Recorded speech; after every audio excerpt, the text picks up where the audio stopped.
بسم الله الرحمن الرحيم. عن أبي الدرداء رضي الله تعالى عنه قال قال رسول الله صلى الله تعالى عليه وسلم: الوالد أوسط أبواب الجنة فإن شئت فأضيع ذلك الباب أو احفظه. رواہ الترمذی۔ نبی کریم صلی اللہ علیہ وسلم نے ارشاد فرمایا، باپ جنت کا درمیانی دروازہ ہے، یعنی آسان ترین دروازہ ہے۔ اگر تم چاہو تو اس دروازے کو ضائع کر دو، اور اگر چاہو تو اس کی حفاظت کرو۔ دوستو، کل اور پرسوں کے درس میں جنت کے دروازے پر نبی کریم صلی اللہ علیہ وسلم کے کھڑا رہنے اور اس کی تفصیل کا بیان ہوا تھا۔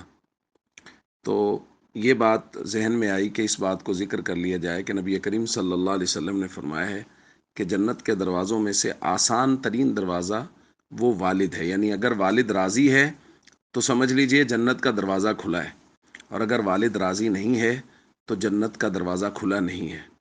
اسی کو نبی کریم صلی اللہ علیہ وسلم نے ایک دوسری روایت میں یوں بھی بیان فرمایا، ہما جنتک و نارک، کہ والدین یا تو تمہاری جنت ہیں یا تمہاری جہنم ہے۔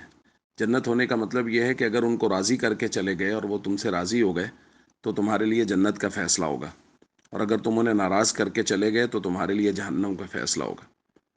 لیکن یہاں ایک بات جو ہے اس کو خاص طور پہ میں ذکر کرنا چاہوں گا، وہ یہ ہے کہ صرف والد کا اس روایت میں ذکر کیا گیا ہے کہ والد آسان ترین دروازہ ہے۔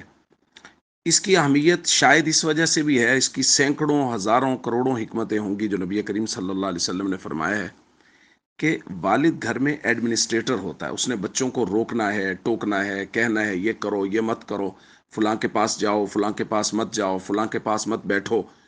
تو وہ روک ٹوک والد کے ذمہ ہے، چونکہ والد جو ہے وہ گھر کا نگران ہے، ذمہ دار ہے۔ تو بسا اوقات بچوں کے دل میں والد کے بارے میں آتے یہ بیجا سختی کرتے رہتے ہیں، تو اس لیے والد کا اسپیشلی ذکر کیا کہ وہ جنت کا درمیانی دروازہ ہے، آسان ترین دروازہ ہے۔ اس لیے وہ اگر تمہیں کسی بات پہ روک ٹوک کر رہا ہے تو تمہارے دل میں اس کے بارے میں کوئی خیال نہیں آنا چاہیے ایسا۔